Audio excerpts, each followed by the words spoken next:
Pemirsa, pangan adalah kebutuhan dasar yang menentukan kesejahteraan dan stabilitas nasional. Pemerintahan Presiden Prabowo Subianto dan Wakil Presiden Gibran Rakabuming Raka menempatkan ketahanan pangan sebagai salah satu prioritas utama. Bagaimana capaian dan tantangan dalam mewujudkan kedaulatan pangan Indonesia dalam sepanjang tahun 2025? Dan untuk membahasnya sudah bersama saya, Menteri Koordinator Bidang Pangan Republik Indonesia, Bapak Zulkifli Hasan. Apa kabar Pak Menko? Baik Eva, Alhamdulillah. Terima kasih waktunya bersama Metro TV, Pak Menko. Sama-sama ya. Kita boleh mulai dari sektor hulu dulu ya, ya, Pak Menko. dengan silahkan apa aja boleh. Pupuk Pak Menko, ini kan tentu menjadi unsur yang penting bagi hasil pertanian. Ya. Tetapi masih ada Pak Menko tantangan terkait dengan distribusi pupuk. Ya. Bagaimana kemudian pemerintah memastikan kemudahan distribusi pupuk bagi para petani? Ya, memang dulu kita impor beras 4,5 juta ton tahun lalu. Ya. Tahun lalu. Salah satu masalah yang kami temukan kenapa antara lain distribusi pupuk yang terlambat. Jadi pupuk tiba kalau orang panen. Ya. Karena banyak sekali aturannya, 144 aturan. Ya.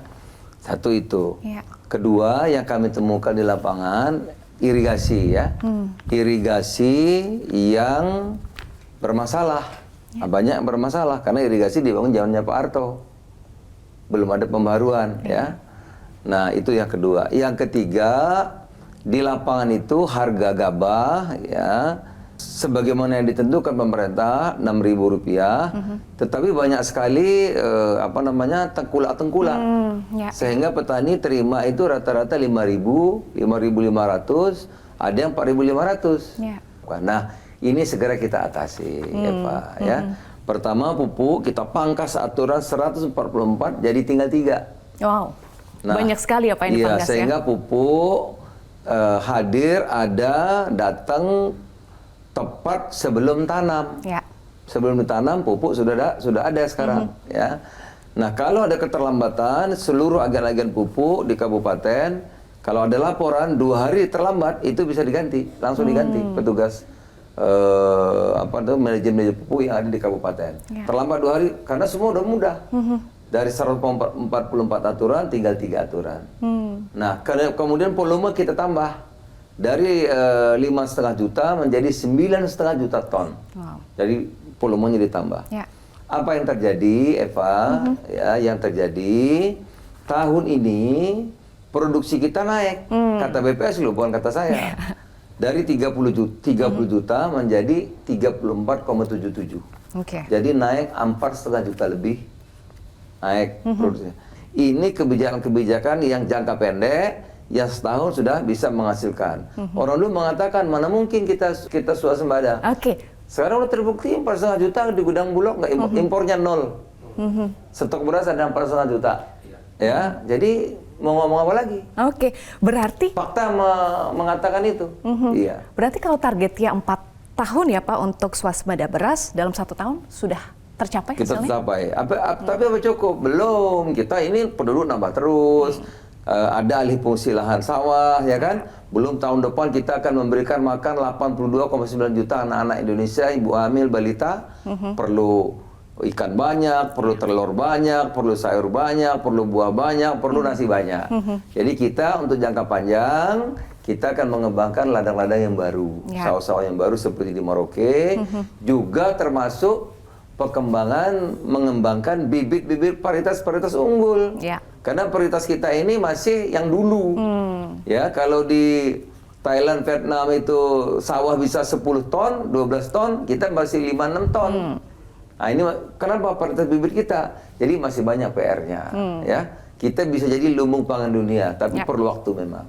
Tapi untuk sementara kita sudah surplus 4,5 juta. Itu baru beras. Satu bagaimana lagi, komoditas lainnya juga ya jagung. Pak ya? Ini yang kita sekarang melakukan untuk karbohidrat dulu agar beres. Karena ini sangat mendasar ya. Beras buat makan, jagung buat makannya ikan atau ayam gitu. Nah, jagung kita meningkat 9%. Naik ya.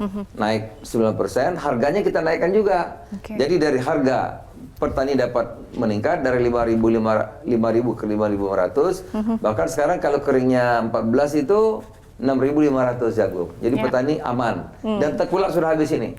Ya, produksinya naik, harga naik. Oleh karena itu jagung juga petani senang. Ada produksi naik, harga naik, dua yang didapatkan oleh petani-petani kita. Jadi beras dan jagung ini insya Allah sudah bisa kita atasi. Memang yang belum ini ayam, telur, ikan, sayuran, buah-buahan. Jadi tahun depan kita akan membangun besar-besaran kampung nelayan. Kita akan bangun besar-besaran tambak-tambak di Pulau Jawa ada 20.000. Kita akan bangun di setiap kabupaten tambak-tambak untuk mensuplai nanti perlu kita makanan bergizi ini ya. Juga kita akan bangun 20 lokasi nanti untuk pakan dan GPS ya, yang akan dibangun oleh Kementan nanti kerjasama dengan BUMN kita. Belum ditentukan apa nanti ya. Akan dibangun 20 provinsi pakan dan GPS. Itu akan dibagikan kepada rakyat dengan membayar hanya harga pokok, sehingga nanti petelur, penggemuk ayam bisa menyebar di seluruh tanah air, tidak hanya milik satu atau dua perusahaan saja, ya untuk memenuhi mencukupi makanan bergizi kita. Itu tahun depan kita akan bangun besar-besaran. Itu Eva. Tentu ini menjadi kabar yang baik, kabar yang mencerahkan ya Pak Zulhas. Terang. Insya Allah cerah, terang, Indonesia terang, ya, terang benderang seperti matahari di siang hari.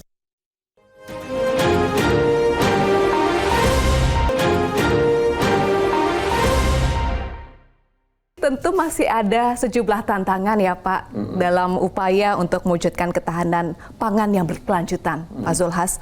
Dari soal distribusi tadi sudah dipotong mata rantainya, diusahakan tidak ada lagi tengkulak-tengkulak di daerah begitu ya Pak.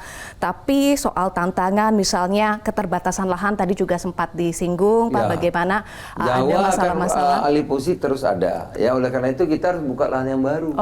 Penduduk nambah kan, dan kita kan menjadi lumbung pangan dunia. Jadi skalanya harus besar. Nah, maka direncanakan di Merauke, ada di Kalimantan Tengah, ada di Sumsel dan lain.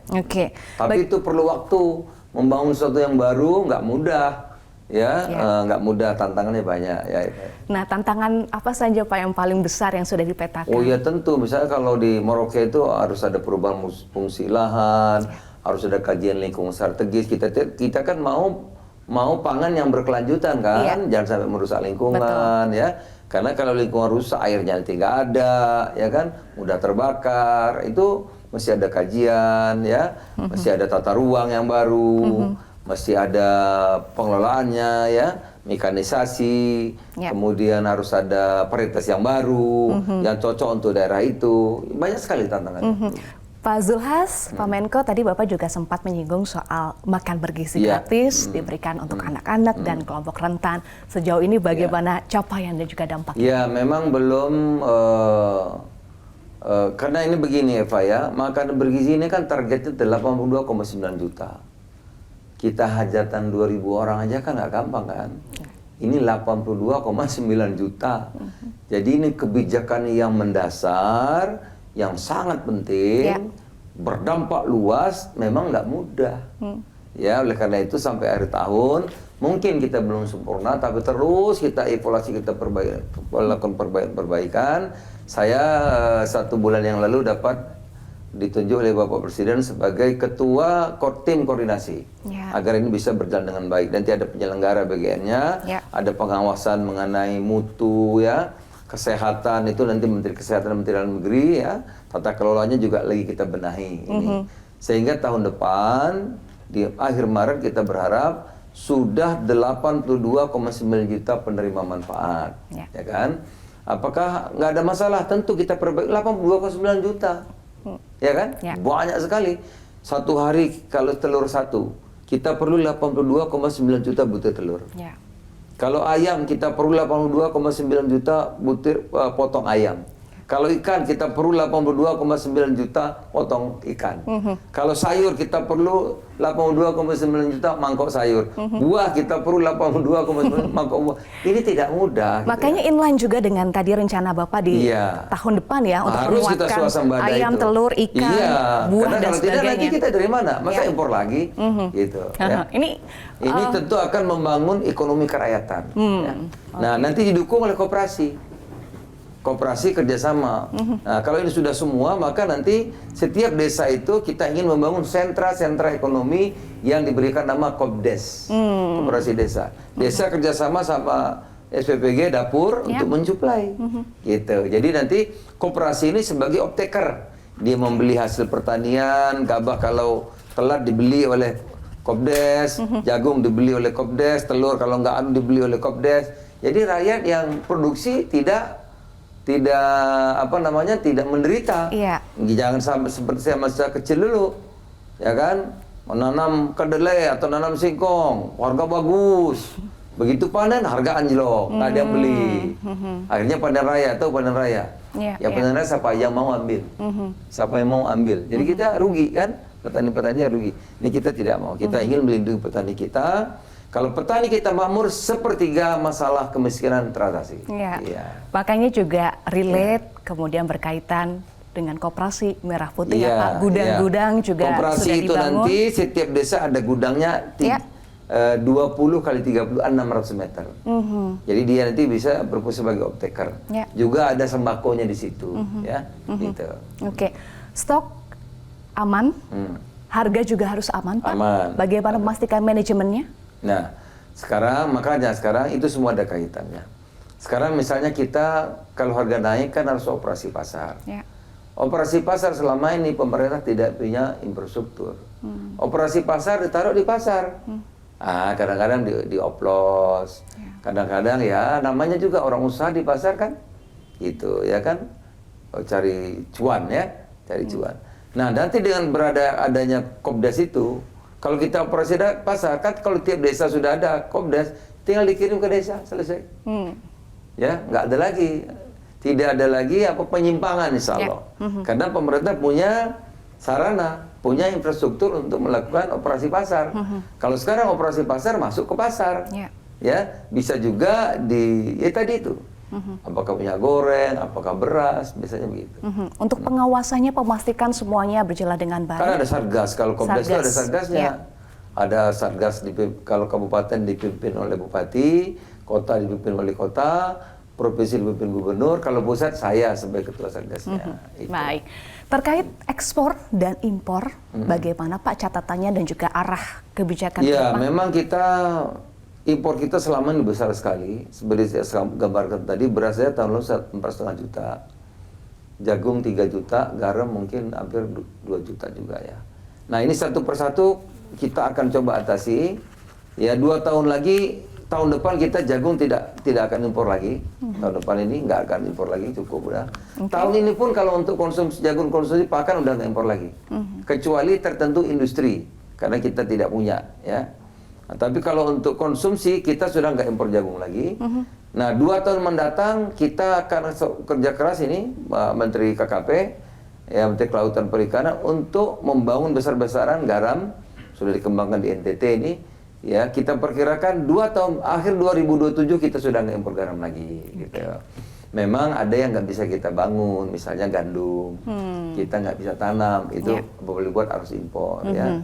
Gandum satu, apalagi itu ya. Kedelai ini memang nggak mudah juga. Karena lahan kita itu kalau kita tanam kedelai, jagungnya nggak ditanam. Kalau tanam jagung, kedelainya nggak. Jadi kemungkinan kedelai kita masih impor untuk tempe ya. Itu dua. Jadi gandum dan kedelai. Tapi yang lain insya Allah kita bisa menjadi lumbung pangan dunia. Amin, amin ya Pak Menteri. Baik, terima kasih Pak Menko untuk waktunya bersama dengan Metro TV. Semoga langkah-langkah strategis ini yang didukung dengan persatuan bisa menguatkan ketahanan pangan nasional demi terwujudnya kedaulatan pangan Indonesia dan kesejahteraan masyarakat. Itu yang paling penting ya Pak Menko. Baik, terima kasih pemirsa, demikian wawancara saya bersama dengan Menteri Koordinator Bidang Pangan Republik Indonesia, Zulkifli Hasan.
Metro TV.